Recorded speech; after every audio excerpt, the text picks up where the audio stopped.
Info F T T V کے معزز حضرات السلام علیکم۔ خیر الدین باربروسا کا دوسرا حصہ لیے آپ کے سامنے حاضر ہیں۔ یقیناً یہ کہانی آپ کو اچھی لگے گی۔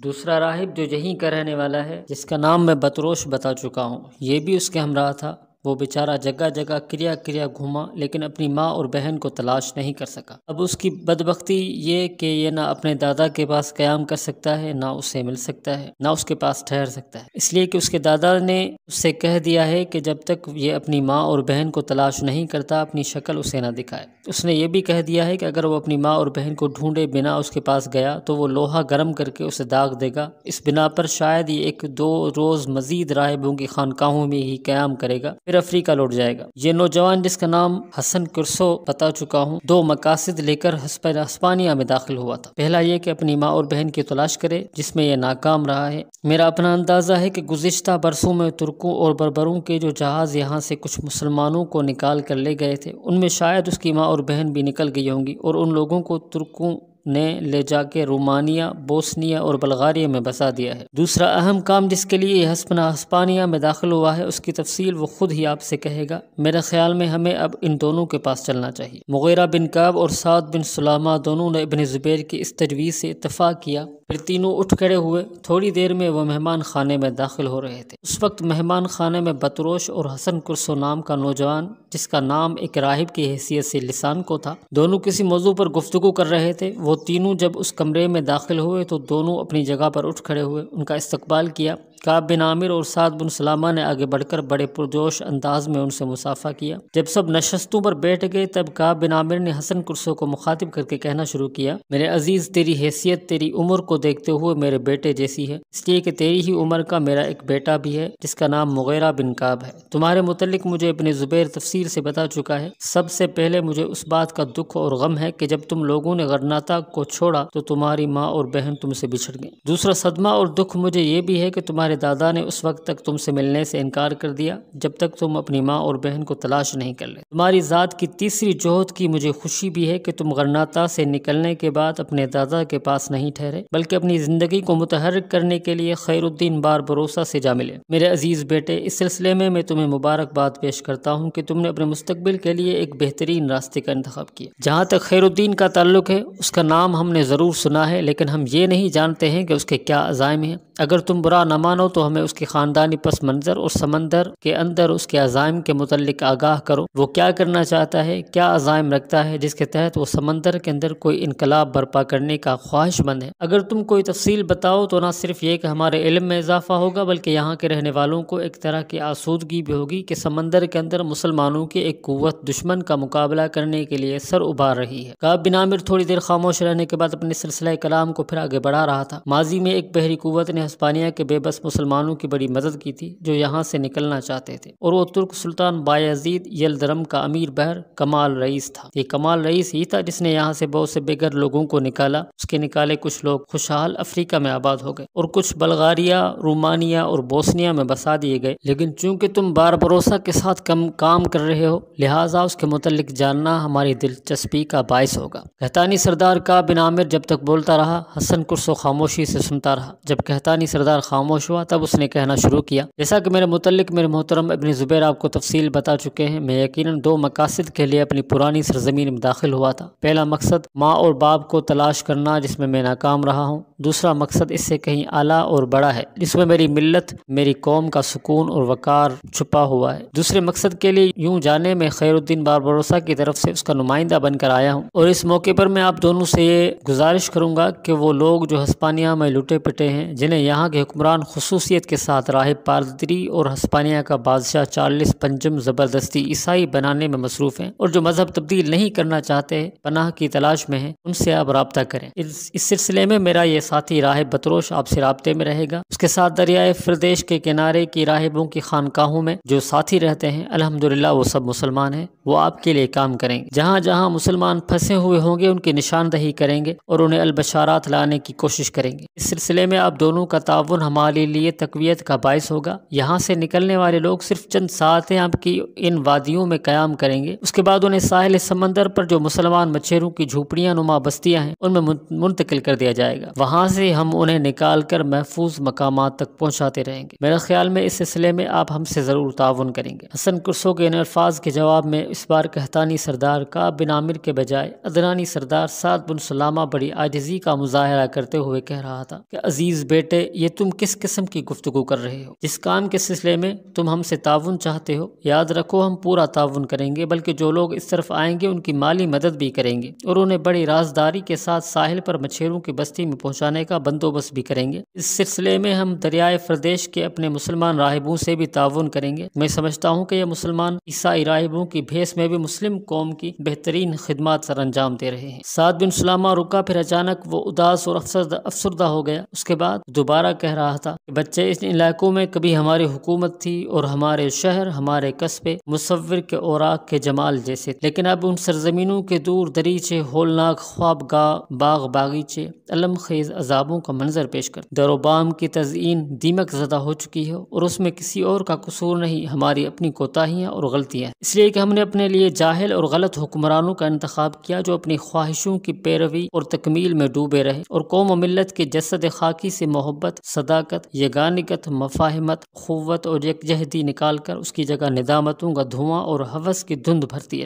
رہے۔ وہ سرزمین جہاں کبھی ہم حکمران تھے، وہاں اب ماتمی ملبوس میں مائیں آنسو بہاتی ہیں، بیٹیاں پلکوں کی پگڈنڈی پر درد بھرے آنسو سجائے اپنے ماضی کو یاد کر۔ ہر کوئی اس بات کی تمنا اور امید رکھتا ہے کہ تقدیر کے سفر میں کوئی مسلمان رہنما، کوئی سالار چمکتے سورج کی تپش بن کر نمودار ہو اور قوت کی عظمتوں سے وجود ملت کو پہلی تابع داری عطا کرے، گردنوں سے لہو کی سلیب ہٹائے، قوم کے حصار کو غلامی کی زنجیروں سے نجات دے، ملت کے سوکھے ہونٹوں کی سلگتی پیاس کو بجھے۔ یہاں تک کہنے کے بعد سعد بن سلامہ رکا، پھر وہ تقریباً روتی ہوئی آواز میں کہہ رہا تھا، پر ہائے حیف، ایسا کوئی انقلاب رونما نہیں ہو رہا، صرف البشارات کی یہ وادیاں ہیں جو پورے اندلس میں ابھی تک راہبوں کی اذیت ناکی سے بچی ہوئی ہیں، ورنہ پورے ہسپانیہ میں مسلمانوں کی حالت خالی مکانوں سے لپٹ کر روتی روتی چاندنی درختوں سے جدا بے خان ماں پتیوں سے بھی بدتر ہو چکی۔ راہبوں کی عدالتیں جب چاہتی ہیں مسلمانوں کو کسی خوردہ کتابوں، ناسودہ ارمانوں کی طرح موت کا لقمہ بنا دیتی ہیں۔ ان سرزمینوں میں مسلمانوں کو یکسر اور مکمل طور پر تہذیب کے کالے زندانوں اور اندھے سماجی پھندوں میں ڈال دیا گیا۔ سعد بن سلامہ رکا، پھر حسن بن کرسو کو مخاطب کر کے کہہ رہا تھا، کعب بن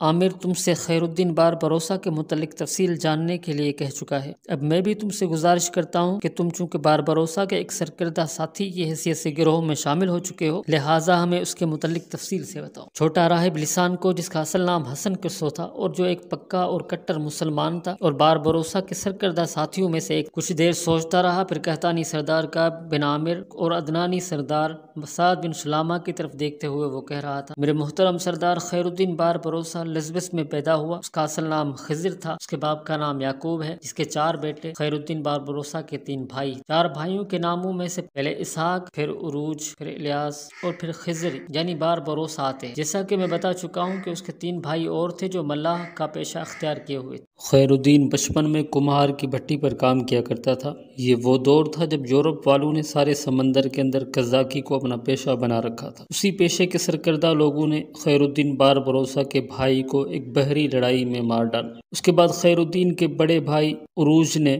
سمندر کے ان مہموں کو اپنے ذمے لے لیا۔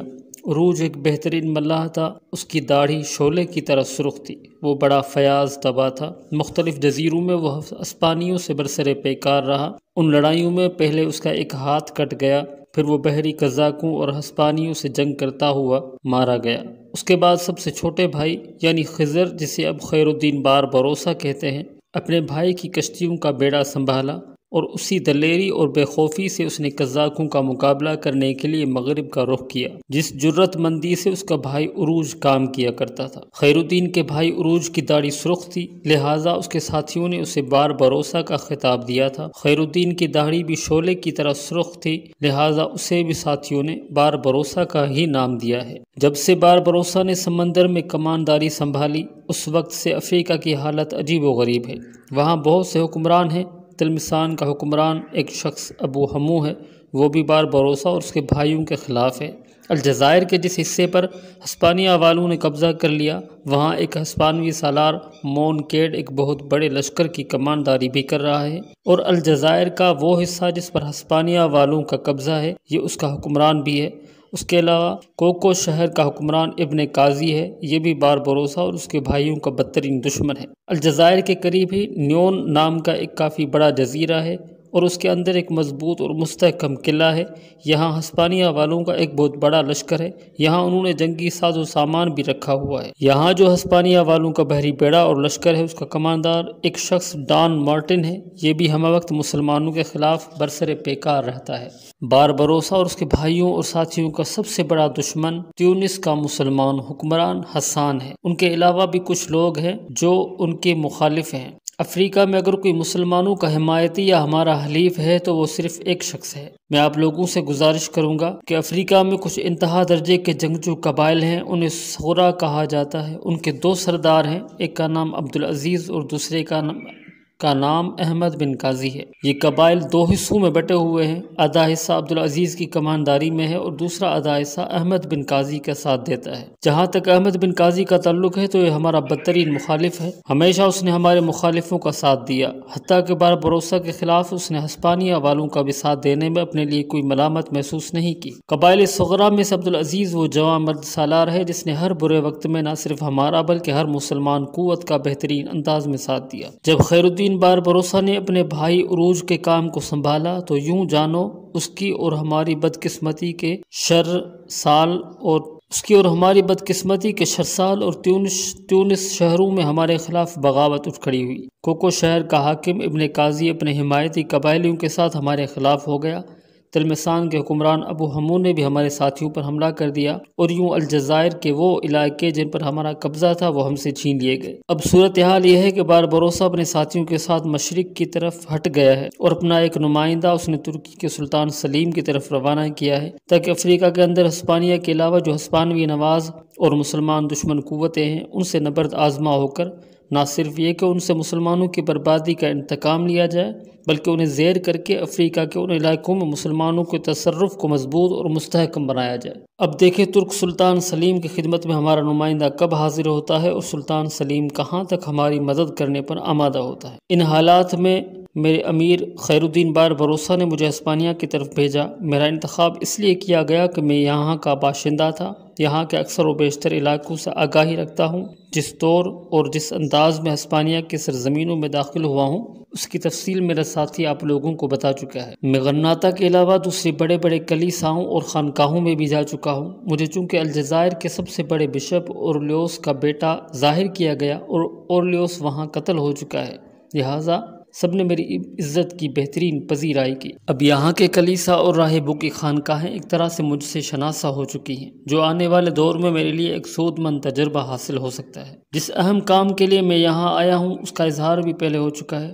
لٹے پٹے مسلمان ان علاقوں کا رخ کریں گے، آپ کچھ لوگوں کو خفیہ طور پر مقرر کیجیے گا جو انہیں ساحل پر بسنے والے مسلمان مچھیروں تک پہنچا دے۔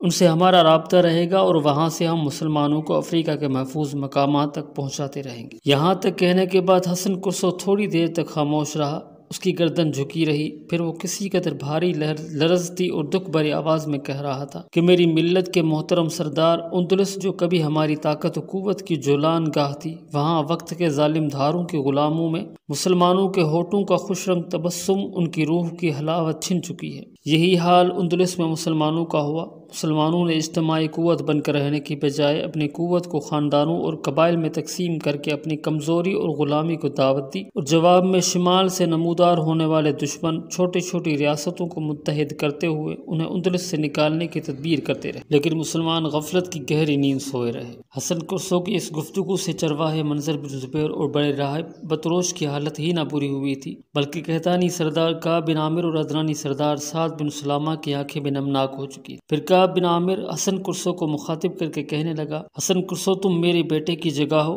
اور اس گھر میں جب بھی تم آؤ گے تمہاری حیثیت میرے بیٹے کی سی ہوگی۔ میں اور سعد بن سلامہ تم سے وعدہ کرتے ہیں کہ مختلف علاقوں سے لٹے پٹے مسلمان جب ان علاقوں کا رخ کریں گے تو نہ صرف یہ کہ ہم ان کی سلامتی کی ذمہ داری لیں گے، ان کے رہائش اور ان کے طعام کا بھی اہتمام کریں گے اور بحفاظت ان لوگوں کو ساحل کے مچھیروں کی بستیوں تک پہنچانے کی کوشش کریں گے۔ کعب بن عامر کے ان الفاظ پر حسن کرسو کے لبوں پر ہلکا سا تبسم نمودار ہوا تھا، پھر اپنی جگہ پر اٹھ کھڑا ہوا اور کہنے لگا، میں سمجھتا ہوں جس مقصد کو لے کر میں اندلس کی سرزمین میں داخل ہوا تھا اس میں مکمل طور پر کامیاب رہا ہوں۔ میں اب جاتا ہوں اس لیے کہ میں اپنے کام کی تکمیل کر چکا ہوں۔ حسن کرسو اور بڑا راہب بطروس دونوں جب کھڑے ہو گئے تب کعب بن عامر اور سعد بن سلامہ بھی اٹھ کھڑے ہوئے۔ اس موقع پر سعد بن سلامہ نے حسن کرسو کی طرف دیکھ کر کہا، میرے عزیز تم یہاں کتنے دن قیام کرو گے؟ حسن کرسو نے بڑے غور سے سعد بن سلامہ کی طرف دیکھا، پھر کہنے لگا، اب میرا یہاں ٹھہرنے کا کوئی مقصد نہیں، جس کام کے لیے آیا تھا اس کی تکمیل ہو چکی ہے۔ میں آج ہی رات ساحل کی طرف جاؤں گا اور جس کشتی میں یہاں آیا تھا اسی کشتی میں واپس جاؤں گا، اس لیے کہ افریقہ کے حالات آج کل ہماری توجہ کے زیادہ طلبگار ہیں۔ وہ چاروں جب حویلی کے کمرے سے نکلے، جب وہ حویلی کے صحن میں آئے تو انہوں نے دیکھا کہ اس کے کہتانی سردار کعب بن عامر کی دونوں بیٹیاں معاذ اور نابل اپنے غلام بصیر کے ساتھ گھوڑے دوڑاتی ہوئی حویلی میں داخل ہوئی تھی۔ معاذ ایک جس لگا کر گھوڑے سے اتری، وہ ابھی نو عمر تھی لیکن بہترین گھوڑ سوار تھی۔ جو ہی اس کی نگاہ دونوں راہبوں یعنی بطروس اور حسن کرسو پر پڑی، اس کی حالت اکثر بدل گئی اور وہ کہنے لگی کہ تم راہب لوگ مسلمانوں کی بستیوں میں چیل کووں کی طرح کیا تلاش کرتے پھر رہے ہو؟ بے گناہ مسلمانوں کو کلیسا کے اذیت خانوں میں اور راہبوں کے احتسابی عدالتوں میں لے جا کر کھڑے کرتے ہو۔ جو مالدار ہوں ان سے بھاری رقوم وصول کر کے انہیں اذیتیں دے کر چھوڑ دیتے ہو، اور جن کے پاس کچھ نہ ہو انہیں طرح طرح کی اذیتیں دے کر انہیں تم زبردستی نصرانی بنانے کی کوشش کرتے ہو۔ کیا تمہارا دین یہی سکھاتا ہے؟ کیا انسانیت کا یہی تقاضا ہے کہ تم یہاں ہماری حویلی میں لینے کیا آئے ہو؟ کیا یہ دیکھنے آئے ہو کہ جس وقت ہم آزاد تھے اس وقت ہماری حالت کیا تھی؟ اب غلامی کا چوغا پہننے کے بعد ہم کس کرب میں ہیں؟ اس سے آگے معاذ کچھ نہ کہہ سکی، اس لیے کہ اس کا باپ کعب بن عامر اس پر برس پڑا۔ پہلے کی نسبت سخت رویہ اختیار کرتے ہوئے کعب بن عامر معاذ سے کچھ کہنے والا تھا کہ حسن کرسو فوراً حرکت میں آیا، کعب بن عامر اور معاذ کے درمیان کھڑا ہو گیا، پھر کعب بن عامر کو مخاطب کر کے کہنے لگا، میرے محترم، یہ ابھی نادان اور ناپختہ ذہن کی لڑکی ہے۔ جو اس نے کہا یہ اس کے دل کی اور ضمیر کی آواز ہے، اور دل اور ضمیر کی آواز جھوٹ نہیں کہہ سکتی۔ جو کچھ یہ کہہ رہی ہے اس کے دل اور جذبات کی عکاسی ہے، اور اس عکاسی کی پرچھائیوں کے اندر اس قوم کا ماضی جھلکتا ہے۔ مصر سے قسطنطنیہ جاتے ہوئے سلطان سلیم اپنے لشکر کے ساتھ قسطنطنیہ کے قریب ہی اناطولیہ کے میدانوں میں پڑاؤ کیے ہوئے تھا۔ سلطان اس وقت اپنے خیمے میں اپنے وزیر محمد کے ساتھ کسی موضوع پر گفتگو کر رہا تھا کہ سلطان کا چوبدار خیمے کے دروازے پر نمودار ہوا۔ سلطان نے اسے ہاتھ کے اشارے سے اندر آنے کے لیے کہا۔ چوبدار آگے بڑھا اور سلطان کو مخاطب کرتے ہوئے کہنے لگا، سلطان محترم، خیر الدین بار بروسا کے 2 قاصد ابھی ہمارے لشکر میں داخل ہوئے ہیں اور فی الفور آپ کی خدمت میں حاضری دینے کے لیے التماس کرتے ہیں۔ وہ امیر خیر الدین بار بروسا کی طرف سے آپ کے لیے کوئی اہم پیغام لے کر آئے ہیں۔ سلطان سلیم نے اس موقع پر اپنے وزیر محمد کی طرف ذو معنی انداز میں دیکھا،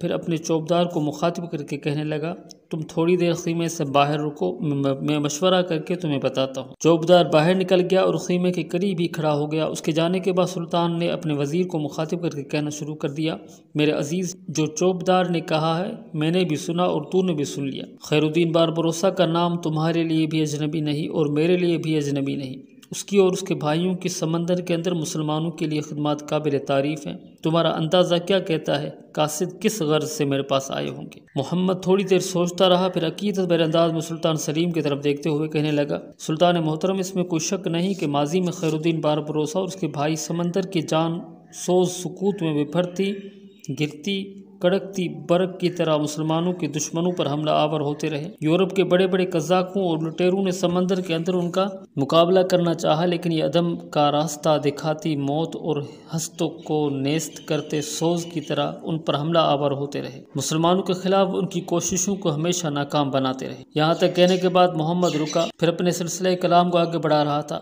سلطان محترم، لگتا ہے خیر الدین بار بروسا کی جستجو کے ویران صحرا اور جد و جہد کے آکاش پر کچھ تبدیلیاں نمودار ہوئی ہوں گی اور دشمنوں نے اس کی طاقت کو مضطرب اور دل سوختہ کیا ہوگا۔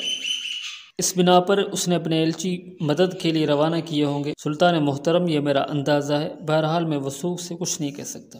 سلطان سلیم نے محمد کو دونوں قاصدوں کو لے کر آنے کے لیے کہا۔ محمد نے آواز دے کر چوبدار کو بلایا۔ جب وہ اندر آیا تو اس نے خیر الدین کے دونوں قاصدوں کو اندر لانے کا حکم دیا۔ اس پر چوبدار مسکراتے ہوئے باہر نکل گیا تھا۔ تھوڑی دیر بعد وہ دونوں سلطان کے حضور پیش ہوئے۔ جب دونوں بیٹھ گئے تب سلطان نے انہیں مخاطب کیا، تم دونوں پہلے اپنے نام کہو، اس کے بعد میں اپنی گفتگو کا آغاز کروں گا۔ اس پر ان دونوں میں سے ایک بول اٹھا، سلطان محترم، میرا نام کاکاد ہے اور میرے ساتھی کا نام حسن آغا ہے۔ سلطان سلیم کے لبوں پر ہلکی سی مسکراہٹ نمودار ہوئی، پھر کہنے لگا، کاکاد، اچھا ہوا آج تم سے ملاقات ہو گئی۔ کیا تم بھی وہی ہو جسے یورپ کے ملا یورپ کی بحری قوت شیطان شکاری کے نام سے یاد کرتی ہے؟ کاکاد کے چہرے پر ہلکا سا تبسم نمودار ہوا، کہنے لگا، سلطان محترم، آپ کا کہنا درست ہے، میں ہی اس نام سے مشہور ہوں۔ سلطان نے اس بار دوسرے قاصد حسن آغا کی طرف دیکھا، پھر اسے مخاطب کیا، کیا تم خواجہ سرا ہو؟ وہ مسکرا دیا، کہنے لگا، سلطان محترم، آپ کی گفتگو سے پتہ چلتا ہے کہ آپ ہمارے متعلق بہت عمدہ اور صحیح معلومات رکھتے ہیں۔ میں واقعی خواجہ سرا حسن آغا ہوں۔ سلطان نے انہیں پھر مخاطب کیا، کیا تمہارے لشکر میں یا یوں کہو کہ تمہارے ملاحوں میں کوئی اور بھی حسن ہے؟ اس پر کاکاد نے سلطان کو مخاطب کیا، سلطان محترم، یہ حسن آغا ہے، ایک اور حسن بھی ہے، وہ حسن کرسو ہے، یوں جانے وہ ایسے نوجوان ہیں جنہیں نایاب کہا جا سکتا ہے۔ وہ ان دونوں اندلس گیا ہوا ہے، اس کا اندلس جانا بھی ایک انتہائی اہم مقصد کے تحت ہے۔ سلطان نے دونوں کی طرف دیکھتے ہوئے مخاطب کیا، تمہارے اور ساتھیوں میں کون کون ہے؟ اس بار پھر کاکاد بولا، سلطان محترم، ہمارے ساتھی تو بہت ہیں، لیکن سرکردہ لوگوں میں امیر خیر الدین باربروسا اور ہم دونوں کے علاوہ حسن کرسو انتہائی منجھا ہوا دلیر، صالح ہے، مخلص، سنان ہے۔ کاکاد کو رک جانا پڑا، اس لیے کہ بیچ میں سلطان بول اٹھا، یہ سنان جس کا تم ذکر کیا ہے، کیا یہ یہودی ہے؟ میں نے اس کے متعلق اب ہی سنا ہے۔ سلطان محترم، یوں جانے وہ نام کا یہودی ہے، کبھی تھا، اب تو وہ ہمارا ایک بہترین اور غمگسار ساتھی ہے۔ سلطان نے سوچا، پھر انہیں مخاطب کیا، اب یہ کہو کہ تم کس غرض سے میرے پاس آئے؟ جواب میں افریقہ کے سرزمینوں میں خیر الدین باربروسا کے خلاف جو حالات نمودار ہوئے تھے، کاکاد نے تفصیل کے ساتھ سلطان اور وزیر محمد سے کہہ دیا۔ جواب میں سلطان تھوڑی دیر تک بڑی شفقت اور محبت میں ان دونوں کی طرف دیکھتا رہا، پھر کہنے لگا، آنے والی شب تم میرے لشکر میں قیام کرو، میں جانتا ہوں تم تھکے ہوئے ہو، کل میں تم دونوں کے متعلق فیصلہ کروں گا، پھر یہ بات ذہن میں رکھ کر آرام کرنا کہ میں تم دونوں کو مایوس نہیں کروں گا۔ جو امیدیں تم میرے پاس لے کر آئے ہو، جن خواہشات کا اظہار باربروسا نے کر کے تمہیں میری طرف بھیجا ہے، میرا خداوند کو منظور ہوا تو میں تم لوگوں کو اس سے کئی گنا زیادہ نوازوں گا، اور اب تم جاؤ اور جا کر آرام کرو۔ سلطان سلیم کے اس جواب سے خیر الدین باربروسا کا ساتھی کاکاد اور خواجہ سرا حسن آغا دونوں خوش ہو گئے تھے۔ پھر سلطان کے حکم پر وہ سلطان کے چوبدار کے ساتھ باہر نکل گئے۔ مزید انفارمیٹیو ویڈیوز دیکھنے کے لیے ہمارے چینل کو سبسکرائب کر کے بیل آئیکن ضرور پریس کیجیے گا۔ ملیں گے بہت جلد ایک نیو ویڈیو کے ساتھ، تب تک اپنا بہت سا خیال رکھیے گا اور اپنے اس چینل کا بھی۔ خدا حافظ۔